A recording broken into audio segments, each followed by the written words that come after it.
अंदर पधारे, स्वागत है भवनलाल। धन्यवाद भाई। देश भर से भिल प्रदेश की धरती पर, अरावली की धरती पर पधारे भारत के मूल मालिक आदिवासी समाज को अरावली का बेटा भंवरलाल परमार आपको नमन करता है। भाइयों, जो भी साथी थोड़ा आसपास में है, कुछ जरूरी बातें आपके सामने रखनी है। अति शीघ्र आप इधर पधारें। दूसरी बातें सब बाद में भी संभव है। अभी मेरे भाई खराड़ी साहब बोल रहे थे कि इधर एक जंगल है, उसका नाम सीता माता अभयारण्य है। तो मैं आप सबके सामने कहना चाहता हूं कि भील पहले है कि रामायण के पात्र पहले हैं। तो हमें अभी भी थोड़ा कचरा दिमाग में है, सबको साफ कर लेना चाहिए। यदि भील पहले है तो हमें काल्पनिक पात्रों की कोई जरूरत नहीं है। हमारे इस इलाके में दिवाली के आसपास एक फल आता है जिसको हमारे आदिवासी भील लोग अनुरू अनुरा और इसको फारसी उर्दू भाषा में शरीफा कहते हैं और हिंदी वाले लोग सीताफल कहते हैं। तो इनमें सबसे पुराना शब्द कौन सा है? अनुरू। तो सीताफल कन्वर्टेड शब्द है, कन्वर्टेड। तो यदि आप कन्वर्टेड हो तो घर वापसी करिए। सीताफल वाले कन्वर्टेड हैं, घर वापसी करिए, ये कहना चाहते हैं। अभी बहुत सारी बातें हो रही थी, लंबी लंबी फेंकी गई कि हम लोग आदिवासी समाज के लिए एक हैं, कुछ भी कर सकते हैं, राजनीति से परे हो सकते हैं। तो ट्राइबल एडवाइजरी काउंसिल में आप एक क्यों नहीं है? यदि राजस्थान की धरती पर सभी 17 एमएलए ट्राइबल एडवाइजरी काउंसिल में एक होते तो हम लोगों को लोक संख्या के अनुपात में क्या 5वीं अनुसूची के आधार पर आर्टिकल 244(1) के अनुरूप आरक्षण मिल गया होता। नहीं मिला आपको। इसी आरक्षण की लड़ाई के लिए हमारे ऊपर 7,000 लोगों पर एफआईआर लगाया सरकार ने, और सरकार पूरे देश के इन नेताओं को बुला करके चिंतन शिविर कर रही है। हमारा चिंतन शिविर एक्सेप्ट कर लिया तो हमारे मुद्दों को भी एक्सेप्ट करिए। हम बोल रहे हैं, क्या वो गलत है? यदि गलत है तो साबित करिए। बार बार मैं चैलेंज कर रहा हूं कि आइए मेरे सामने बहस करिए, मेरे को एक बिल को हरा के दिखाइए। एक बात भी गलत है तो आप लोगों को मेरी बातें तीखी लगती होगी, कड़वी लगती होगी, लेकिन क्या करूं, डीएनए ओरिजिनल आदिवासी का है, भील का है। क्या कर सकता हूं मैं? अभी कुछ परिस्थितियों के बारे में मैं आपका ध्यान आकृष्ट करना चाहूंगा, भले बोलना अधूरा रह जाए। देश भर की परिस्थितियों का हमको आकलन होना चाहिए। देश में रूल ऑफ लॉ चल रहा है। रूल ऑफ लॉ का मतलब है कानून का शासन, रूल ऑफ लॉ। फिर भी सरेआम शासन में बैठे लोग रूल ऑफ लॉ का वायलेशन कर रहे हैं। क्या यह बात सही है कि गलत है? गौ रक्षा के नाम पर बेंगू में हमारे भील को मारा, नीमच में मारा, हमारी बेटियों को नेमावर में मारा, और अभी कुरैश सीवनी में मारा। ये रूल ऑफ लॉ का वायलेशन है या नहीं है? इस पर बात होना चाहिए। एक बिंदु, देश में SC/ST एक्ट 1989 है, इसके बावजूद भी आदिवासियों पर अत्याचार हो रहा है और इस अत्याचार पर कोई बोलने के लिए तैयार नहीं है। कौन लोग? जिनको हमने चुन करके भेजा है, उनकी बात कर रहा हूं मैं। तीसरी बात, संवैधानिक आरक्षण की सीमा तय होने के बावजूद हम लोगों को राजस्थान शेड्यूल एरिया में अभी पुलिस भर्ती की बात हो रही थी, 20% दिया। 20%। किसने बोला यह बात? इसी तरीके से गुजरात में प्रॉब्लम है, इसी तरीके से मध्य प्रदेश में प्रॉब्लम है, इसी तरीके से महाराष्ट्र में प्रॉब्लम है। कोई बोलने के लिए तैयार नहीं है। एक और बात, सुप्रीम कोर्ट के ऐतिहासिक फैसले आए। मैं यहां जो भी बोल रहा हूं, अकॉर्डिंग सुप्रीम कोर्ट का जजमेंट 5 जनवरी 2011, कैलाश बनाम महाराष्ट्र सरकार, उसमें कहा गया है कि आदिवासियों को 6000 साल से दमन किया जा रहा है, शोषण किया जा रहा है, आज तक वो जारी है। क्या उस पर हमें बात रखनी चाहिए या नहीं रखनी चाहिए? हम लोग आदिवासी एकता की बात तो करते हैं जनता के सामने, लेकिन जनता के सामने से चले जाने के बाद भूल जाते हैं।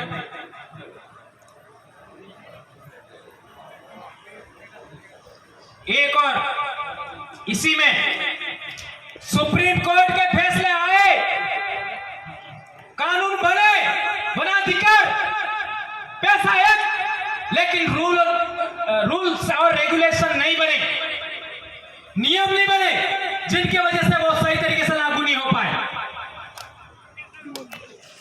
आज लोकतंत्र में हमारी जो भावनाएं हैं, उनके साथ खिलवाड़ करके, हमारी भावनाओं को लोकतंत्र में खिलवाड़ करके, हमारे आदिवासियों के पूजा स्थल है, स्थानक है, देव स्थल है, उनको सरेआम बदला जा रहा है, रूप परिवर्तन किया जा रहा है, उनका नामकरण चेंज किया जा रहा है। इंदल देव को इंद्र बोलते हैं, भिलट देव को न जाने क्या क्या बोलते हैं। हमारे इधर माता जी शब्द हमारा नहीं है, मताई शब्द हमारा है, जिसमें आई भी होता है।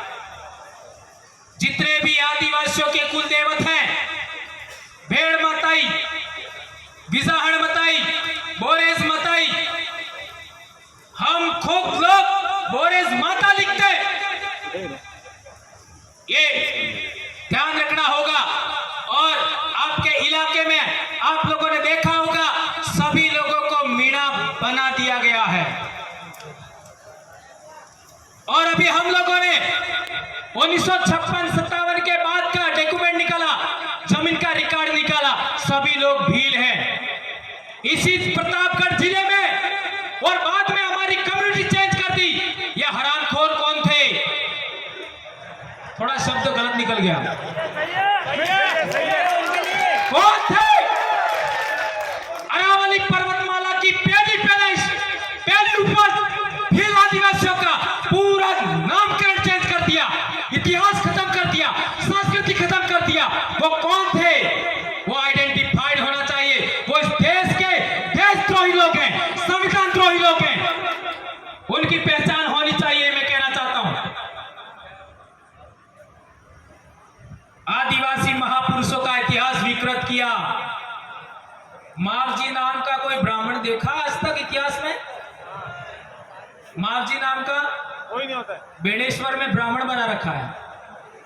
पूजा नाम का कोई राजपूत देखा? नहीं। पूजा नाम का, पूजा भील को राजपूत बोल रहे लोग। ये महापुरुषों का इतिहास विकृतीकरण है कि नहीं? अभी हम लोगों ने डूंगरपुर में मूर्ति लगाया, 3 साल मूर्ति पड़ी रही, और यह आंदोलन चल रहा 2016 से। एक मूर्ति लगाने के लिए 6-7 साल गुजार दिए। एक मूर्ति लगाने से प्रशासन, हमारे जो विधायक हैं, जो नेता लोग हैं, वो आनाकानी कर रहे थे, और हमने लगा दिया तो हमारे ऊपर FIR हो गई।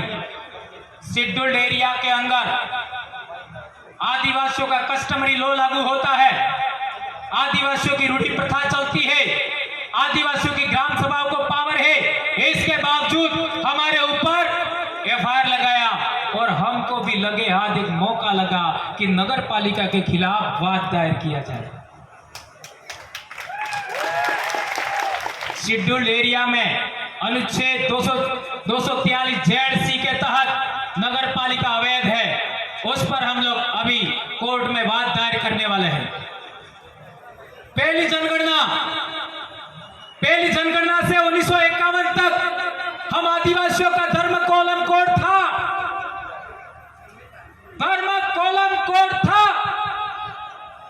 इन लोगों ने आज तक खत्म किया।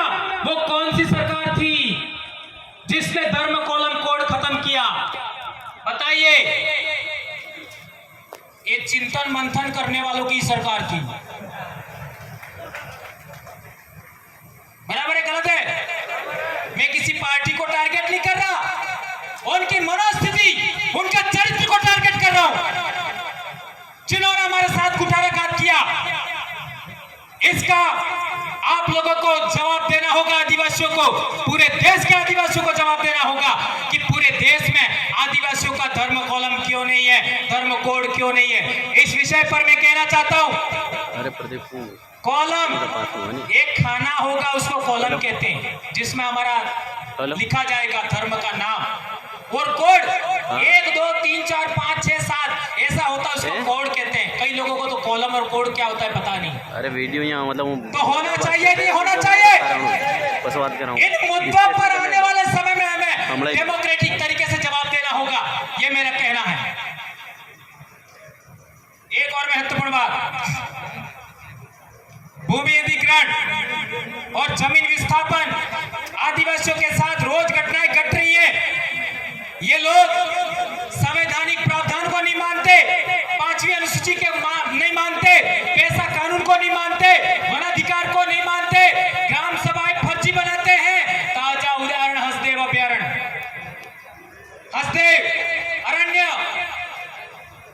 हसदेव अरण्य में क्या हो रहा है, इस पर बात होनी चाहिए थी। इस पर हम लोग पूरे देश के आदिवासी मौन हैं, और वही लोक कल्याणकारी सरकारें संविधान का शपथ लेकर के वो बिजली के लिए आदिवासियों के जंगल जमीन से उखाड़ रहे। एक बार हसदेव अभयारण्य देखिए आप, इस भीषण गर्मी के अंदर आपको पसीना नहीं आएगा। इतना हरा भरा शांत ठंडा इलाका है, और इसको उजाड़ रहे हैं। इसको देखने के बाद आपके आंखों से आंसू निकल जाएगा। इतना महत्वपूर्ण स्थान है मेरे भाइयों, उसके बारे में हमें बात रखनी चाहिए। शिक्षा का बंटा ढार आप लोगों ने देखा होगा, हमारे बच्चे जुलाई, अगस्त, सितंबर, अक्टूबर महीने में सबसे ज्यादा स्कूल आते हैं, और उसी महीनों के दौरान 4 महीने, जुलाई से अक्टूबर 4 महीने, उस 4 महीनों के अंदर 10 दिन की वो मीनावाड़ा वाली आई आ जाती है। नहीं समझ में आया? आ गया? 10 दिन के लिए वो पूना वाले आ जाते हैं, और 7 से 8 दिन के लिए बोलमारी अम्बे, और 8-9 दिन के लिए वो आपका घर में। इसी में हमारे बच्चों की पढ़ाई का बंटा ढार हो गया। आज 8वीं क्लास का बच्चे को पाठ पढ़ने दिया जाता है, और हम जब पढ़ते थे तब सभी समाजों के बच्चों के बीच में भंवरलाल परमार 8वीं से 12वीं क्लास तक टॉप रहा। टॉप एसटीसी में 150 बच्चों के बीच में टॉप, कॉलेज के अंदर फर्स्ट ईयर में टॉप रहा मैं, और बीएड में सेकंड रहा मैं। फर्स्ट चांस में मैं नेट फाइट करके पास हो गया, फर्स्ट चांस में। और तब मैंने एक सपना देखा कि मुझे मेरे आदिवासी समाज के इतिहास पर काम करना है, नहीं तो मैं भी आज कॉलेज लेक्चरर होता, मैं भी आरएस होता। लेकिन एक आईएएस नहीं कर सकता, एक आरएस नहीं कर सकता, एक मंत्री नहीं कर सकता। इतने आदिवासी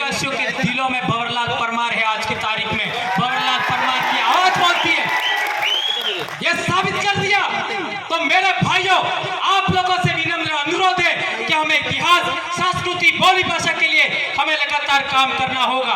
ये सब हमारे साथ में फोटो खींचेंगे। एक इंपॉर्टेंट बात और, चाहिए कि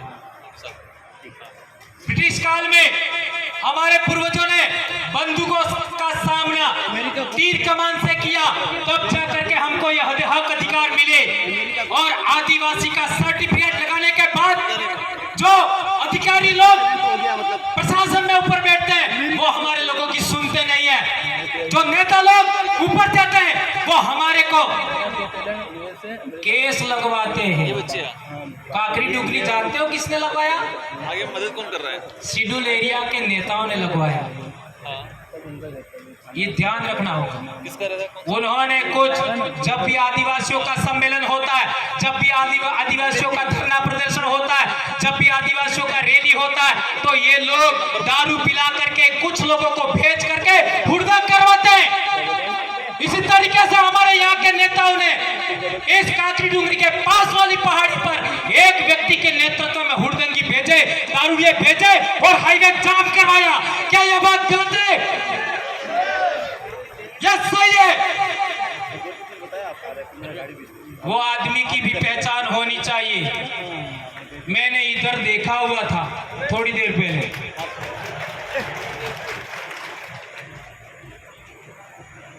ज्यादा तो नहीं होगा ये देखकर, ये इतने पॉइंट देखकर मुझे लगा कि लोकतंत्र में आप सड़कों पर बोलने से कुछ नहीं होगा, सभा सम्मेलन करने से कुछ नहीं होगा। आदिवासियों का पूरे देश में संविधान के विरोध में जाकर के, सुप्रीम कोर्ट के फैसलों के विरोध में जाकर के, कानून के विरोध में जाकर के आदिवासियों का दमन हो रहा है। तो अब आदिवासियों को, जैसा डॉक्टर अंबेडकर ने कहा था कि सत्ता के मंदिरों पर कब्जा करिए, सत्ता के मंदिरों पर कब्जा करिए। अब हम लोग इस झाझम से ऐसे नेता पैदा करेंगे जो वहां जाकर के विधानसभा और लोकसभा में इस तरीके से दौड़ेंगे कि इनको झकमरा करके काम करना पड़ेगा। ये बात मैं कहना चाहता हूं मेरे भाई। अभी बात हो रही थी संरक्षण की, तो जब भी बाहरी आक्रमण होता है, अरब आक्रमण हुआ था 712 ईस्वी में, तब जो सिंध के अंदर कुषाण वंशी लोग थे, गुजरात में गुजरात का जो सौराष्ट्र का इलाका है उसमें शक वंशी लोग थे, वो लोग राजस्थान आए। कुषाण वंशी लोग मिहिर की पूजा करते थे। मिहिर का अर्थ होता है, मिहिर को अंग्रेजी में, संस्कृत में मैत्र कहते हैं और इसका अर्थ होता है सूर्य। और उन्हीं लोगों को कन्वर्टेड करके, ब्राह्मणीकरण करके, ब्राह्मण धर्म में लेकर के सूर्यवंशी बनाया। उस सूर्य के वंशज नहीं, चंद्रवंशी बनाया। और वो लोग हमें हमारा सरेआम दमन कर रहे हैं। तो हम लोग यहाँ के मूल मालिक आदिवासी लोगों का दायित्व है कि हम लोगों को अब समाज को आगे बढ़ाने के लिए शेड्यूल्ड एरिया के अंदर, शेड्यूल्ड एरिया के बाहर जो दमन होते हैं और तमाम दमनों का जवाब देने के लिए अब ट्राइबल एडवाइजरी काउंसिल में ऐसे लोगों को भेजना होगा जो हमारे हक अधिकार की बात करे, हमारे समाज की बात करे।